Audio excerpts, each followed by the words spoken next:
Alors, comme je vous ai rappelé, à chaque 2 semaines, on a le plaisir d'avoir notre collaborateur dans Bellechasse, Éric Gourde, du journal La Voix du Sud. Éric, bon matin.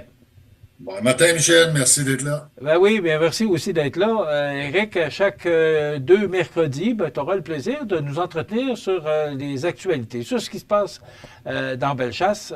Aujourd'hui, on parle de quoi?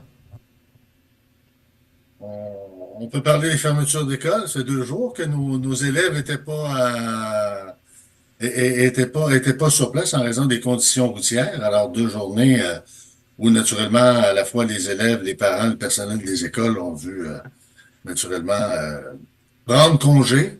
Ça n'a peut-être pas fait le plaisir de tout le monde, mais le plaisir de plusieurs en même temps. Mais il y a d'autres dossiers également. Ces bordées de neige des derniers jours, Michel, ont quand même eu des bienfaits pour l'industrie de la motoneige dans la région. Ça a permis de sécuriser des sentiers qui n'étaient peut-être pas optimales avant les 2 dernières bordées de neige. Alors, dans notre journal de cette semaine, on fait justement un petit tour d'horizon des différents secteurs avec différents intervenants, à la fois des clubs de motoneige, mais aussi des gens des commerces, hein, pour qui c'est très important, cette industrie-là. Alors, c'est une des choses que l'on va aborder dans notre édition de cette semaine. On va également parler spécifiquement de la MRC des États-Unis. On se prépare aux élections municipales de novembre, où déjà, là, on sent qu'il y a quelques personnes qui ont commencé à annoncer leur couleur, notamment du côté de la MRC des Etchemins. Le préfet de la MRC, M. Camille Turmel, qui est aussi maire de la ville de Lac-Etchemin, a déjà annoncé qu'il ne serait pas de retour, lui, en novembre prochain pour un prochain mandat. Autre municipalité importante dans les Etchemins, à Sainte-Justine, Christian Chabot, lui aussi, ne sera pas de retour. Et il y a également M. Thibault à Saint-Magloire et Mme Gagnon à Saint-Louis qui ont confirmé eux aussi leur retrait de la vie politique municipale. Il y en a pour qui ce sera des retours, mais il y en a pour qui la réflexion est toujours en cours. Alors, c'est quelque chose qu'on va suivre naturellement avec grand intérêt chez nous au cours des prochaines semaines. Il y a peut-être des gens qui nous écoutent ce matin qui sont venus faire un petit tour du côté du 200e anniversaire de la municipalité de Sainte-Claire en 2024. On a fait ça en grand déploiement du côté de Sainte-Claire, puisque ça coïncidait avec le 100e anniversaire également de l'usine Prévost. Comme événement à grand déploiement, il est certain que ça a connu énormément de succès. Et le comité veut en quelque sorte profiter de cette lancée-là pour récidiver avec un festival qui pourrait devenir une tradition à Sainte-Claire. Et en 2025, ben, il y aura un événement à la fin du mois de juin, encore une fois. Peut-être pas avec le déploiement qu'a connu le 200e anniversaire, mais ce sera un festival d'abord et avant tout à saveur musicale. Et il y a quand même quelques noms intéressants qui ont été annoncés. Alors, je vais laisser le soin naturellement aux gens de Sainte-Claire en fête, comme on l'appelle, prendre le soin d'annoncer leurs choses et de faire leur promotion, bien entendu. Puis, naturellement, on suit également tout ce qui se passe du côté du hockey mineur, du hockey senior, junior, etc. dans notre région, puisque les séries éliminatoires sont en cours, Michel, autant dans la Ligue de hockey Côte-du-Sud que du côté du hockey junior 3A. Et il y a également la formation de Bellechasse dans la Ligue de hockey senior 3A qui va débuter ces séries éliminatoires le week-end prochain. Ils affrontent Valleyfield au cours de la première ronde. Comme c'est une première saison pour cette formation, bien hâte de voir quel sera naturellement l'engouement autour de cette formation-là pendant les séries, pendant la saison régulière. Ça a été quand même très intéressant avec des foules surpassant les 600 spectateurs par match là, régulièrement là, au cours de la saison. En gros, pour notre édition de cette semaine, c'est ce dont on va vous parler, le dossier des motoneiges prenant quand même une bonne place dans notre journal. Et comme j'étais pas là la semaine dernière, on a quand même abordé des dossiers intéressants, Michel, notamment du côté des tarifs douaniers les possibilités de voir des tarifs douaniers être imposés par le gouvernement américain. Il y a plusieurs entrepreneurs de la région dans notre édition de cette semaine et les gens pourront voir ça sur nos plateformes, les textes que l'on a produits à cet effet-là. On a également parlé beaucoup la semaine dernière du cancer du sein, parce qu'il y a eu notamment du côté du match du Senior 3A à Saint-Anselme et lors d'une activité au Montréal, des activités de financement et de sensibilisation à la chose qui ont été tenues. Un dossier qui est intéressant également, et c'est en lien avec, bien entendu, le Centre de service scolaire de la Côte-du-Sud, c'est l'avenir du bâtiment que l'on appelle le Collège de Saint-Damien. Le Collège de Saint-Damien, c'est une institution dans la région, ça abrite quand même actuellement plusieurs choses. Ça abritait jusqu'il y a quelques semaines l'école primaire à Saint-Damien. Ça abrite toujours ce que l'on appelle la Maison de la Culture. Les bureaux de la municipalité de Saint-Damien, ils sont toujours.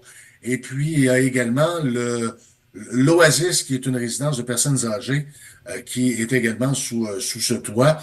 Il y a déjà beaucoup de choses qui se sont travaillées avec le temps, puisque le Centre de service scolaire de la Côte-du-Sud avait annoncé vouloir démolir le collège, étant donné que c'est un bâtiment qui est vétuste et qui est très dispendieux à entretenir, sauf qu'il y a une fondation qui souhaite maintenir le collège en place et peut-être lui donner une autre vocation.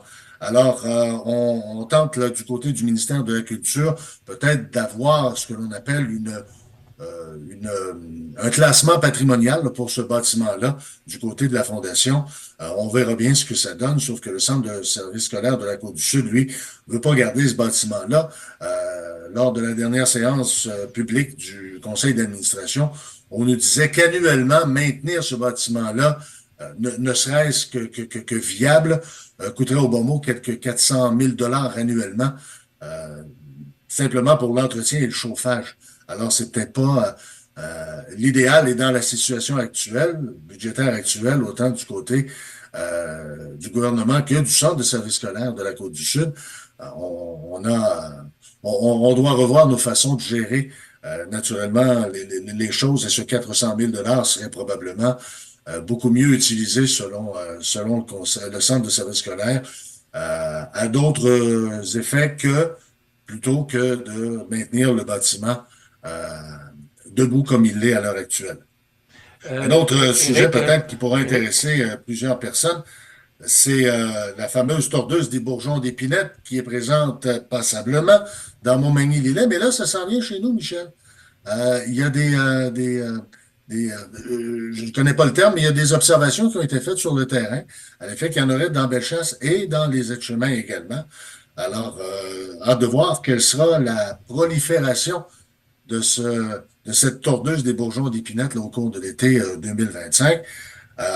C'est en gros les sujets que l'on a traités et que l'on continue de surveiller. Là. Éric, au niveau de la démolition du collège de Saint-Damien, oui, on dit que ça coûte 100 000 $ pour le garder comme il est actuellement, mais au niveau de la démolition, est-ce qu'on a fait une évaluation des coûts? On en a fait une évaluation des coûts, mais elle date quand même d'il y a quelques années, Michel. J'ai pas le chiffre en tête. Et puis, comme moi, tu sais que tout a augmenté. Alors, possiblement qu'il y aurait un nouveau coût associé à une démolition semblable.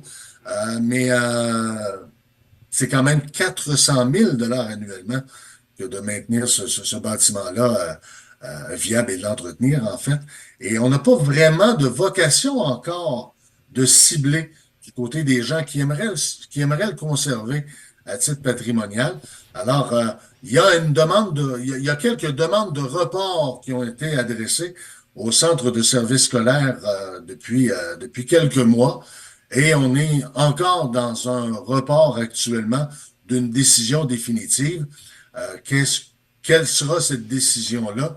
On verra peut-être lors du prochain conseil d'administration du centre de service scolaire. Pour l'instant, on attend une réponse du ministère de la Culture et des Communications, à savoir est-ce que ce bâtiment-là doit être considéré patrimonial ou non. Et je reviens sur le premier point, parce qu'on a couvert la conférence de presse ensemble, lorsque les propriétaires de boisés privés de Chaudière-Appalaches ont rencontré la presse concernant la négociation avec les producteurs, des producteurs de bois de Côte-du-Sud. Nous, il y a des entreprises au sud de la MRC de Montmagny et de Lillet qui ont trouvé cette période-là difficile et ont annoncé leur fermeture ou encore un repositionnement. Est-ce que au sud de la MRC de Bellechasse ou même dans Bellechasse, il y a des entreprises là, qui ont éprouvé certaines difficultés en raison de la fermeture là, de certains sentiers? C'est à la fois la fermeture des sentiers, Michel, où il y a eu des impacts, mais l'arrivée tardive de la neige également a été un facteur là, pour certains. Euh, on me parlait du côté de Saint-Luc, par exemple. Le dépanneur épicerie là-bas est assez fréquenté par les motoneigistes parce que le massif du Sud est un endroit où il y a de la neige tôt et tard. Alors, c'est un point de mire des motoneigistes et à l'épicerie en fin de semaine, on nous disait qu'à l'automne, on avait fait le plein, là. Le plein d'essence, le plein de toutes sortes de choses pour justement répondre aux besoins des motoneigistes et que le début tardif de la saison, jumelé au blocage des sentiers, ça avait ralenti un peu la cadence des motoneigistes. Et l'arrivée de la neige et la réouverture des sentiers, de tous les sentiers, a permis justement là, de relancer cette industrie-là, à la fois pour le secteur plus au sud, mais l'ensemble de la région. Parce que, Michel, le long du littoral, le secteur de Saint-Raphaël, de Berthier-sur-Mer, il manquait de neige à certains endroits. Et je suis pas certain que la bordée des derniers jours aura été suffisante parce que c'est une neige qui était accompagnée de vent. Alors, pour les sentiers qui sont dans les champs, probablement que cette neige-là aura peut-être même été balayée par le vent. Alors, j'ai hâte de voir ce que les gens des clubs de motoneige nous diront là-dessus au cours des prochains jours. Mais à tout le moins, elle a été le bienvenu, cette dernière bordée de la fin de semaine. Si celle de la semaine dernière avait permis peut-être de sécuriser certaines choses, probablement que celle de la fin de semaine et du début de la semaine aura permis d'en faire tout autant.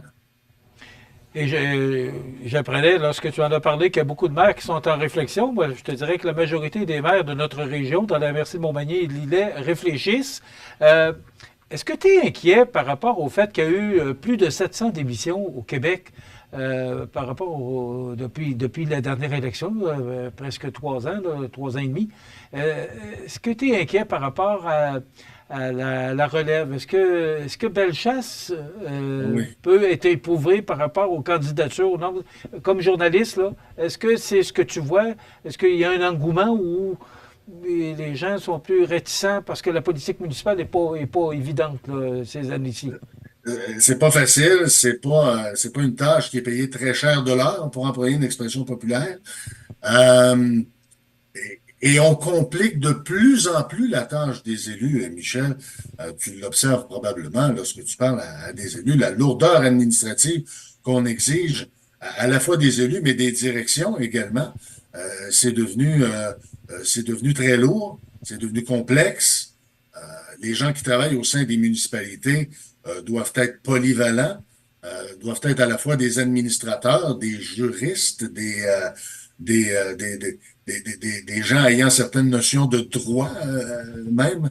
Alors, est-ce que ça m'inquiète? Oui, effectivement. Et puis, cette lourdeur-là n'est peut-être pas ce qui va décourager des gens, c'est la complexité de la tâche qui devient et l'ingratitude aussi qui accompagne un peu tout ça, qui devient qui devient difficile. Je peux comprendre des gens d'hésiter à vouloir donner du temps. L'expression le dit, les gens font ça pour donner du temps à leur communauté, mais c'est devenu tellement lourd, tellement complexe et tellement ingrat que, effectivement, on peut voir des gens qui sont déjà en politique municipale quitter et des gens qui pourraient s'y intéresser, vont tout simplement fermer la porte pour les trois raisons que je t'ai mentionnées.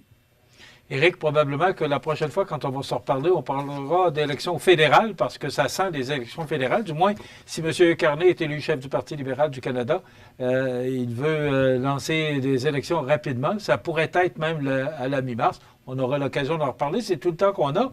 Merci, Sûrement. Éric. Et c'est de mentionner que le journal La Voix du Sud est disponible dès aujourd'hui. Donc, pour les gens qui veulent se le procurer, ou encore, on peut aller sur le site du journal La Voix du Sud. Effectivement, effectivement. Et nous suivre en continu tout au long de la semaine, si c'est pas via notre version papier, bien entendu. Merci, Éric Gourde. Merci, Michel. Éric Gourde, qui Prochaine. est journaliste à La Voix du Sud dans la MRC de Bellechasse. On se retrouve dans 2 semaines. Voilà, ça complète. Mhm.